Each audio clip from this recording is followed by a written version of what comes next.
Good morning to everyone.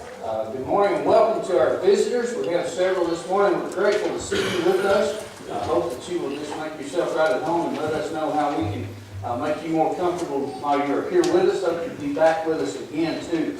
For those who may not have been here a couple of weeks ago, I introduced a series of lessons we will be doing on Sunday morning in Christian evidences. And the reasons behind that we really laid out and pointed to the militant atheism that is permeating our society since the days of the Enlightenment, when people decided they didn't need God anymore to explain all of this. It just happened by chance, and therefore it reduces humanity to just the product of millions of years of random mutations and natural selection, no mechanism, no mind, no reason for any of it. And then when you consider how much traction this has gained, it shouldn't be surprising when we look around at some of the awful things that people are doing these days. If I consider you to just be another blob of primordial soup, and you consider me the same, what reason do we have for not kicking each other around if it suits my purposes? Survival of the fittest is one of the primary thrusts of the evolutionary model. Well, if I happen to be more fit than you, then just sorry about your luck, I guess. I think that's more or less the essence of it. So we're going to look at several different things. This week, the cosmological argument, which the Hebrews writer really just laid out. If I were to suggest to you that the residents of Greenback back several years ago heard an explosion, and as they drove through there, I don't know what happened, they look over here and here's this church building that you and I are sitting in. Would anybody believe that for a moment? We've been dropping bombs on Middle Eastern countries at different times in the name of freedom and fighting terror, and then we go along behind it, in particular in the nation of Iraq, and we spend tons of money rebuilding things. Well, if the evolutionary model could possibly be true, we should be able to just drop the bombs and let them rebuild it for us. We shouldn't have to go through all the effort of designing and redesigning and repairing some of the damage that's been done. Now, the cosmological argument has been used for long ages to point to the existence of a creator, a designer. You look into this vast universe in which we live, and it's got to have a reason for its existence. Now, I will admit that we will not spend a lot of time in the Bible this morning, which is breaking script for me. I like to reveal most of what we talk about from the Bible, but this is about building a foundation. We do not live in the America where it was just a matter of what you believed about the Bible and what I believed about the Bible. We start at the Bible, we say, well, the Bible says, and we talk about that. That's not the America of today. A significant portion, even among folks who claim to be Christian, do not believe in the 6 days of creation that you find in Genesis chapter 1. They believe in some form of an evolutionary model. They do not believe that the Bible is the inerrant and inspired Word of God, authoritative to this very day, unchanging in its nature, fixed in its purpose. That is, you could look at different numbers from seminary students and ministers or pastors of all different stripes, and you're going to find a significantly low number who actually believe those things. So we've got some groundwork to lay. And it is my hope that you'll take these lessons and put this into your bag of tools. I've got a handout in the foyer there. I hope you will avail yourself of it. What I will plan on doing is doing that every week for these lessons. Have those in there, and I'll have a week before in case you missed it, and then I'll have this week. So I've got 2 weeks ago, I've got that outline in there, and then I've got this week's as well. It's something good to look back to. I wouldn't expect anybody to remember all of this the first time we go through it. I've read and reread, and I'm still picking up pieces as I go. Also, a couple of resources that I would recommend you avail yourself of. The Apologetics Press website, full of really good, well thought out, completely free tools, and then there are several books available in PDF form. If you'd rather have a hard copy, they don't ask much for their books. They mainly want to cover the cost. So use those. Also, Answers in Genesis is another good site for some of these arguments. Now, the law of cause and effect. And we're going to look at laws. We're not going to get over into theorizing and all of those things. I'm not interested in that. Evolution is a theory. Cause and effect is a law. Okay? And we're going to look at several of these as we go along. And we'll just keep zooming in closer and closer. Right now we're going to look at the cosmos as a whole, the universe. Okay, it is an effect, and as an effect, according to the law of cause and effect, every material effect. Now, underline material because lots of people try to twist the law of cause and effect and make it apply to God. Okay, they say, well, wait a minute, what about God? Why does this law of cause and effect go back to Him and stop? Where do aren't you being inconsistent? No, we're not. That's a misstatement of the law. The law is every material effect must have an adequate and antecedent cause. Now, Chip Bechtel over here, he's a man of stature. If he were to just suddenly fly into the wall over there and I were to tell you, I saw what happened, a mosquito lit on his shoulder and knocked him into the wall, you'd probably laugh at me, wouldn't you? Because that's not an adequate cause. Okay? So when you look at the cosmos as a whole, and it's remarkable how large this thing is, we've got to come up with an adequate cause for this. And then antecedent, that simply means that the cause comes before the effect. It is meaningless to talk about a causeless effect or an effectless cause. Either one is built into the nature of the term. It's like saying I am an unmarried bachelor. Well, of course. Or a triangle has 3 sides. It's just built into the meaning of the words. Now, this is the most universal and most certain of all the laws of nature. Everyone agrees in the law of cause and effect. Now, there is some disagreement as to its application to the universe as a whole. Okay, we'll get into some of those reasons that it does apply to the universe in just a little while. But know that this is a universal law and the most certain of all. The universe exists and is an inadequate to cause or to explain its own existence. Therefore, it is a contingent or dependent entity, i.e. an effect. Okay?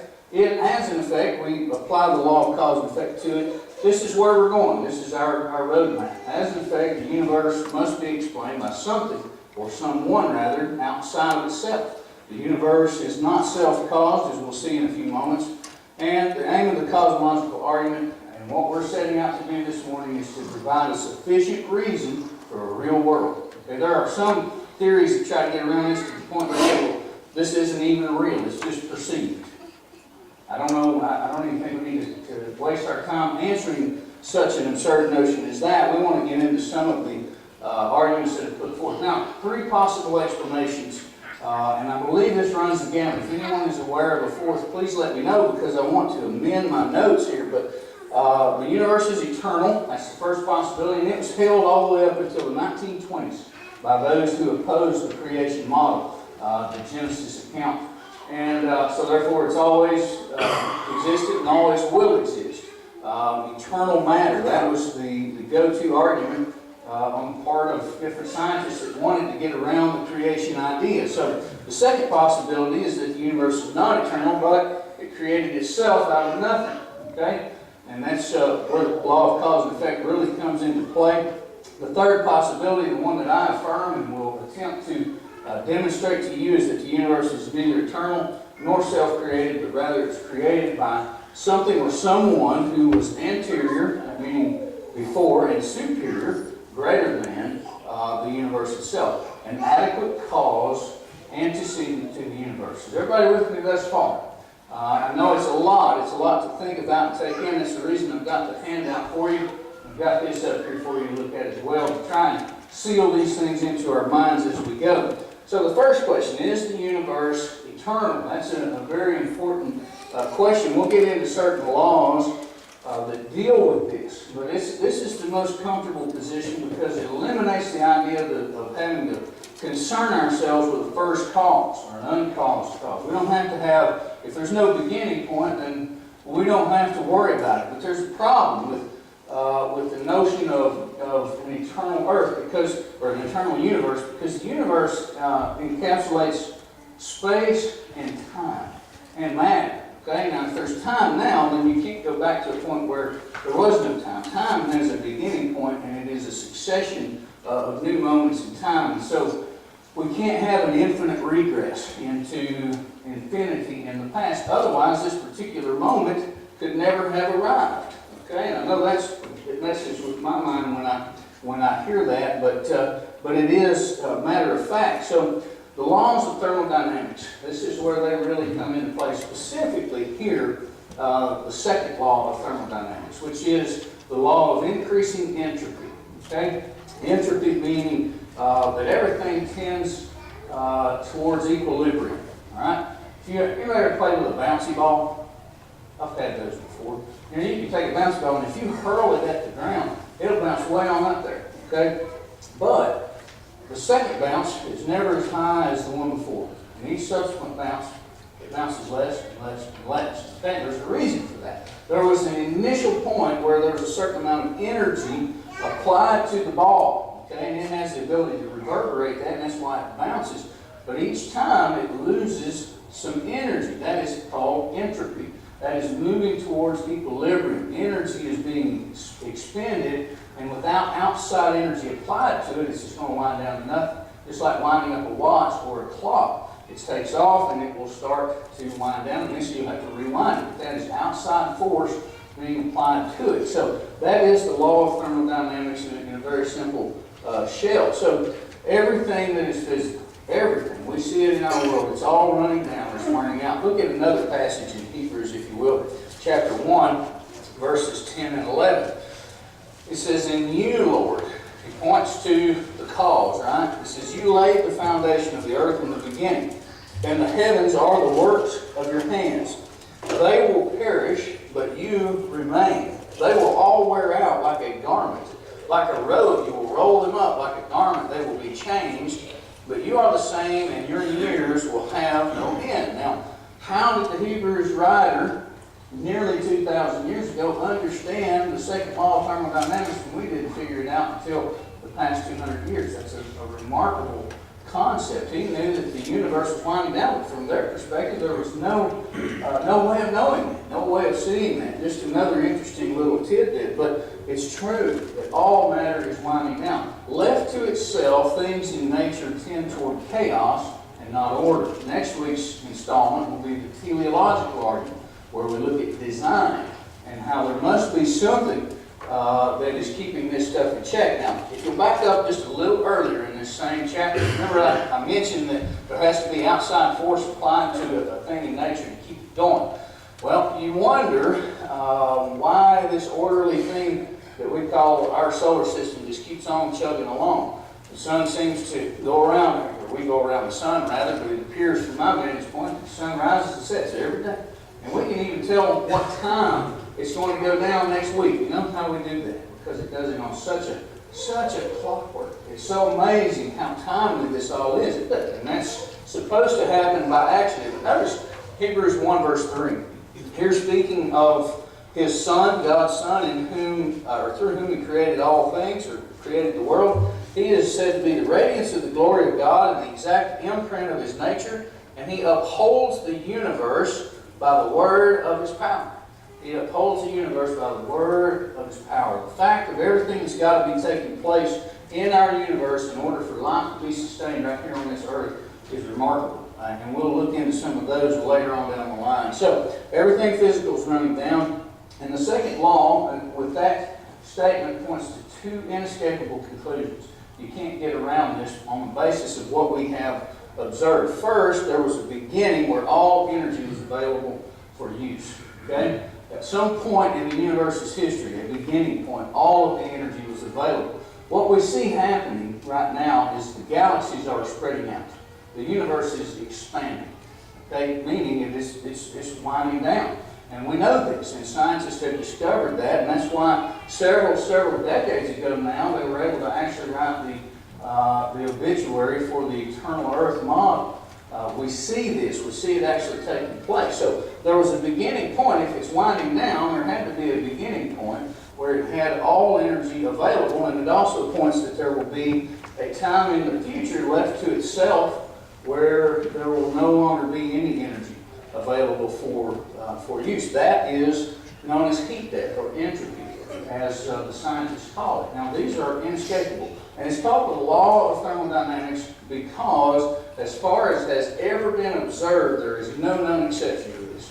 It has always happened in this specific way. That's why it's called a law of nature. Now, evolutionists not always point to them in their admissions, because for a creation scientist to be held up in and of himself or herself, the opponent might say, well, they're just slanting the evidence to prove their case. Well, this is what he said. Robert Jastrow worked for NASA for years and years. Okay? He says now 3 lines of evidence: the motions of the galaxies, the laws of thermodynamics, and the life story of the stars pointed to one conclusion. All indicated that the universe had a beginning. Now, last year, you will remember that you may remember that there were headlines that they had found the microwave energy from the Big Bang.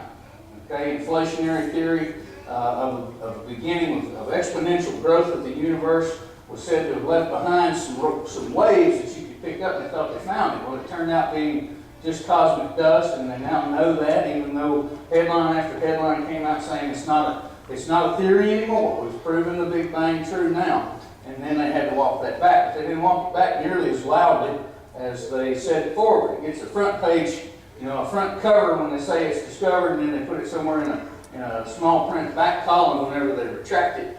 But nonetheless, it's the case. So now they're going back to attempts at an eternal universe. But is the universe eternal? Not scientifically. Not according to all of the evidence that we actually have. Now here is where it matters, this and the next point as well. We are dubbed as Christians to be unscientific or anti-scientific because of our belief in the supernatural. Okay? But in order for you to get either an eternal earth or, as we'll see in a moment, a self-created earth, you've got to get supernatural. So always remember that. Evolution is every bit as supernatural. It's just mindless supernaturalism. There's no mind behind it. It just kind of happens. So, all right, the universe is not eternal. It cannot be the case. So, now the second option is, did the universe create itself out of nothing? This is where the first law of thermodynamics comes in. It makes this notion completely indefensible. There is no possible way naturally that the universe created itself. So, in nature, this is basically what the first law says. In nature, neither matter nor energy is either created or destroyed within this natural system. As far as we've seen in our universe, matter can be turned into energy, converted, and it can be vice versa, energy converted into matter, but at the end of the day, it's all still there. It's just the energy's not usable anymore. Go out here and burn yourself some firewood, okay? You'll see the wood go away, all right? You can't burn what's left anymore. The ashes are there, and most of it just goes away in smoke. But it's not destroyed. It's changed. It has changed states. Okay? It's still out there somewhere, and it's still within this closed system. This is thermodynamics 1, or the law of the conservation of energy and matter. And this is another law of nature. It happens this way every single time. So, again, I point back to Robert Jastrow because he is such a well-known astrophysicist. He is very well versed in all of these matters. He says matter can be converted into energy and vice versa, but the total amount of all matter and energy in the universe must remain unchanged forever.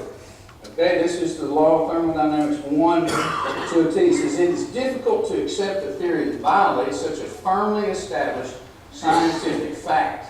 Now, this is a scientist who has no vested interest in proving the creationist point of view. He's just honest with the evidence and says, hey, we can't look to this as a self-created universe. And so we've got problems. He's already admitted that it's not eternal. Now he has also admitted that it can't be self-created because of these two firmly established laws of nature. So various different theories have been held up.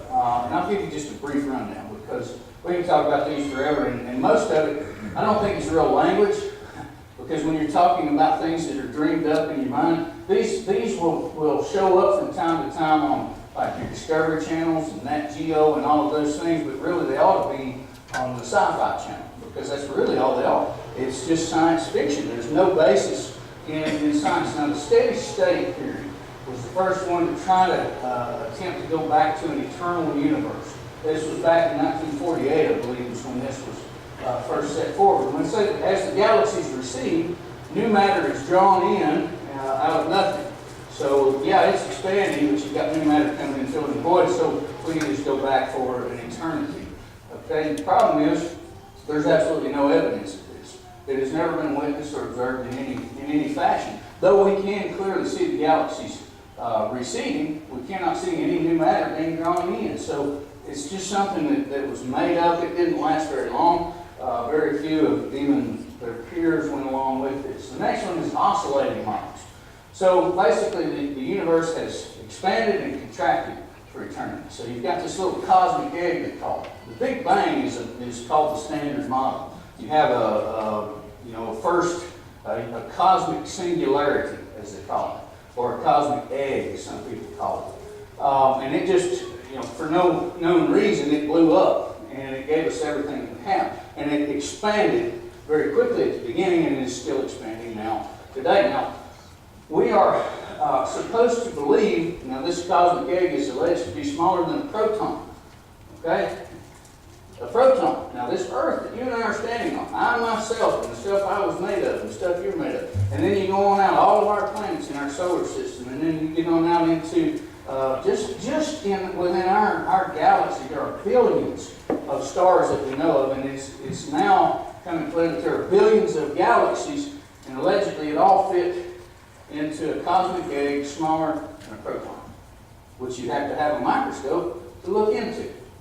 Now that is the scientific validation to their theory, and yet we're the unscientific ones for saying that there was a creator. The oscillating model says that we had a big bang, and then you'll have a big crunch. Gravity's going to pull it all back together into that little egg, and then there'll be another time, boom, another big bang, and then a big crunch. Well, this has also been proven scientifically because there's not enough matter out there in the vast expanse of our universe to make it crunch.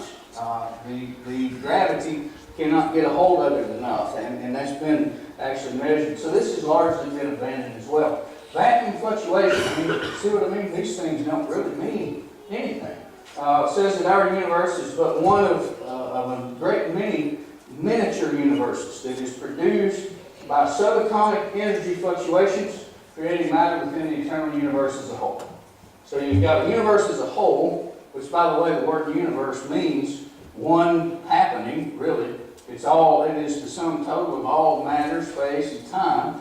And yet, this is said to be, our universe is said to be one of many little universes that spawned off within the universe as a whole.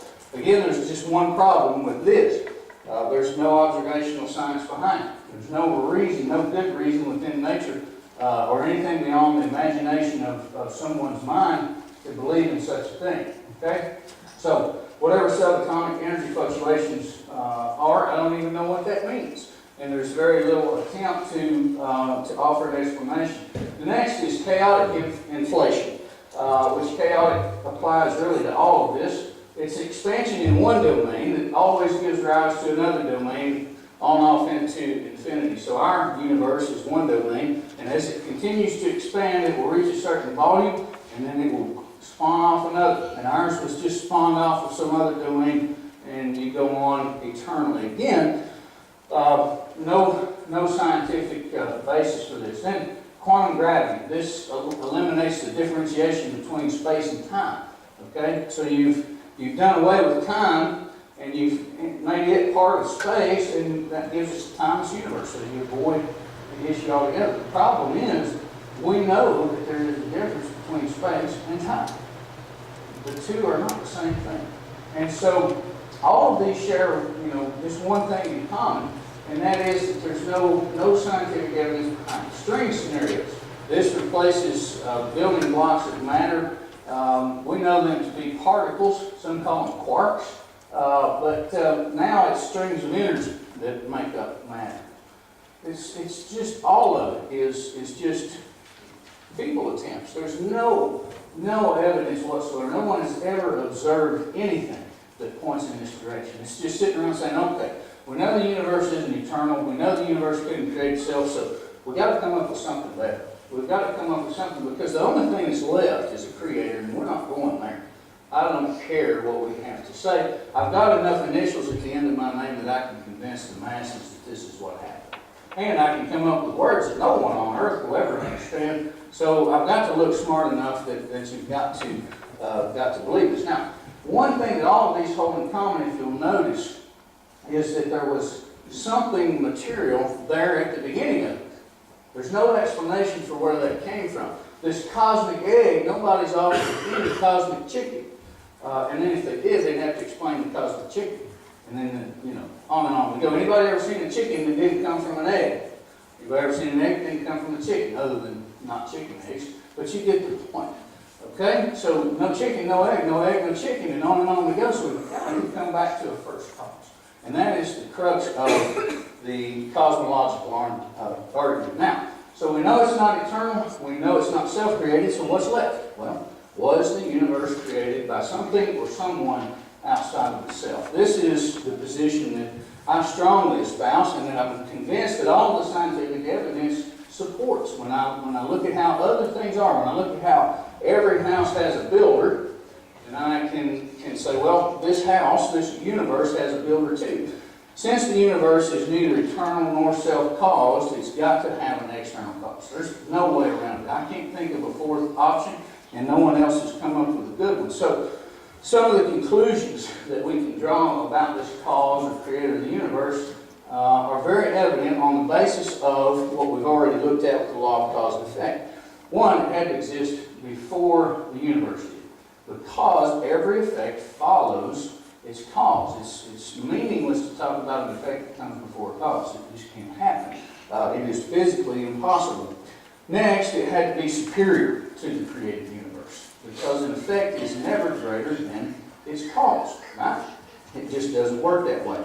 And then it must be of a different nature. Okay? Since the finite universe cannot explain its own existence, and it's not within matter to create itself, then whatever created matter cannot be matter itself. It had to be of a different nature, not bound by these laws, but actually the one that gave these laws. Now, this is a really fancy Latin term, ex nihilo nihil fit. But it's true, it means out of nothing, nothing is produced.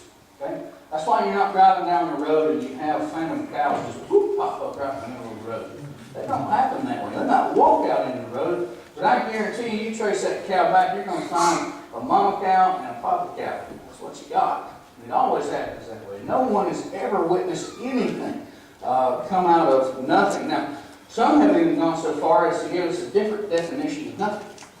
You know, that vacuum that supposedly fluctuated and gave us several different universes. The vacuum's not nothing. There's energy in that vacuum. There's space in that vacuum. So it's not nothing, it's something. And the question is, where did the nothing come from? Now, out of nothing, nothing is produced. That means that if there were ever a time when absolutely nothing existed, then right now, nothing would exist. Okay? Does that resonate? Now this blew my mind the first time I read it. I had to back up and read it again and again. So since something now exists, something has existed forever. We've already demonstrated that it's scientifically and physically impossible that matter is eternal. So what's left? It's got to be something else. Everything, as we'll see in just a moment, looking at the nature of the first cause, everything is either mind or matter. And there is a difference, okay? So, since something has existed forever, we can deduce these conclusions rationally. Everything that exists is either mind or matter, as I just said. Now, something exists now, so something eternal exists. There always had to be something in order to get things going. If there was ever a time nothing exists, nothing would be here right now. Therefore, either mind or matter is eternal. That's the only two options that we have. Okay? Now this is all valid and it is sound reasoning. And it is a logical argument. Either mind or matter is eternal. We know that matter is not eternal for the evidence that we've just looked at. Right? You can see that very clearly. And this is grounded in the laws of nature. Not in any kind of theorizing. I didn't make this up. The gentleman that produced the books that I went to find this information did not make this up. This is true to science, okay? So, if that be the case, it must be mind that is eternal. Now, what would we call an eternal mind? With the power to create matter, this universe that we're in. Well, we call him God. That's what the Bible calls him. In the beginning, God, fiat, he spoke the universe into existence. Now, I know that's hard to get my mind around because I'm finite. I am bound in this flesh here, but all of these things ring true. And I recommend you back up and reread those things as you go along and avail yourself of those resources that I talked about. So let's continue with this first cause. Another way to state what we've just said here is everything is either dependent, that means contingent, or it's independent, a non-contingent being. And it matters not if it's mind or matter, everything is one of these two things, the only two possibilities. So if the universe is not eternal, that means it's contingent. It's dependent on something or someone outside of itself. That's why it's not self-created. It's not eternal, it's not self-created, so therefore it is dependent, which takes us back to that first cause. All right? The universe is not eternal, so it is dependent. If the universe is dependent, it must have been caused by something or someone that is independent. And to be a non-contingent entity means that it's just in your nature to be. Remember when Moses asked God, "Who shall I tell the children of Israel sent me?" And he said, "I am that I am." Okay, all these, basically what he says is, I'm eternal. It's just in my nature to be. I can't not be. I know. It's a little beyond my feeble human brain to get completely around that. But that fits with what we're talking about right here.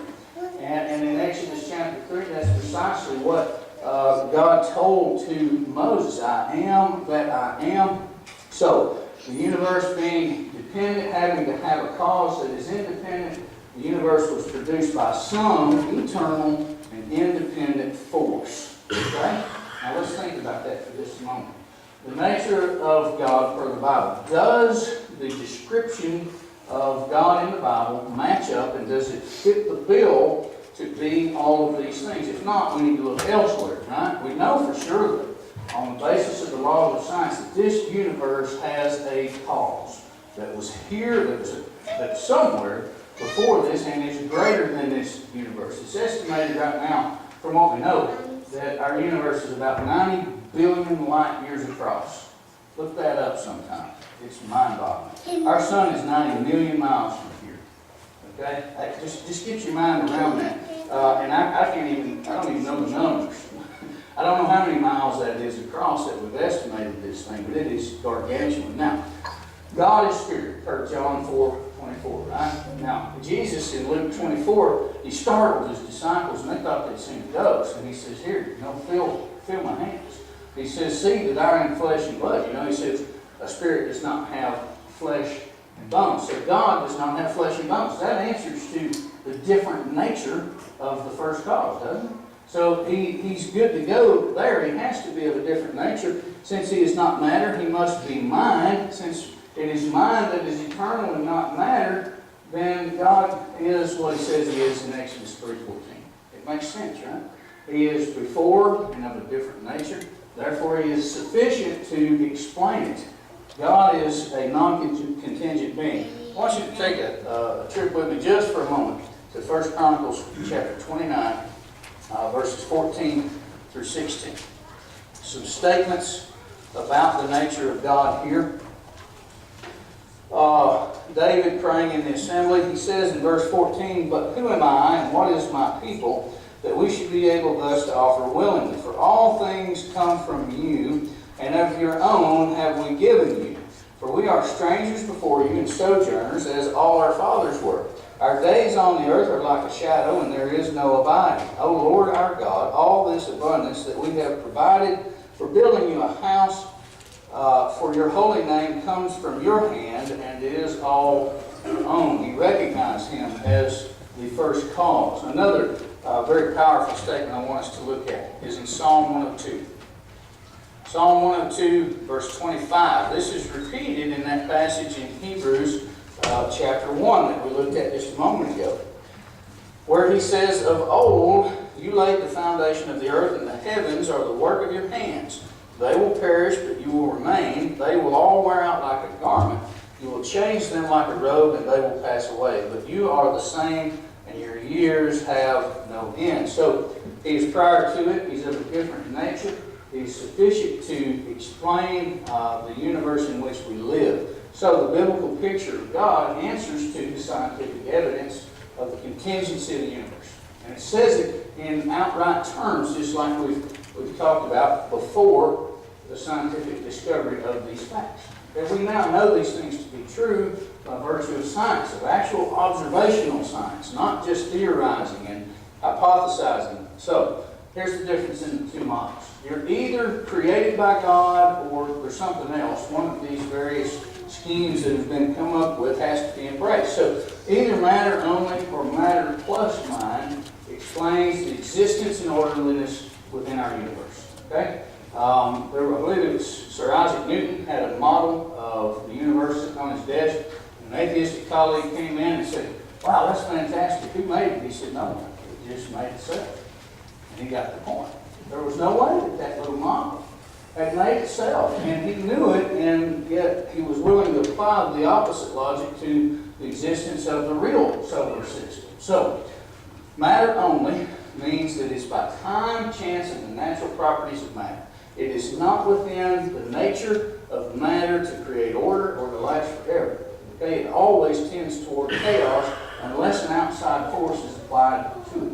We have to keep our homes up, right? You leave them to themselves, what happens? The dust piles up, the dirt, the grime, and it's nasty. They don't clean themselves. They don't maintain themselves. They break, they tear up, they fall apart. So matter plus mind, this is the other possibility, the one that I'm setting for. Mind being God, we have in this design, creation, and the undeniable properties of organization in mind.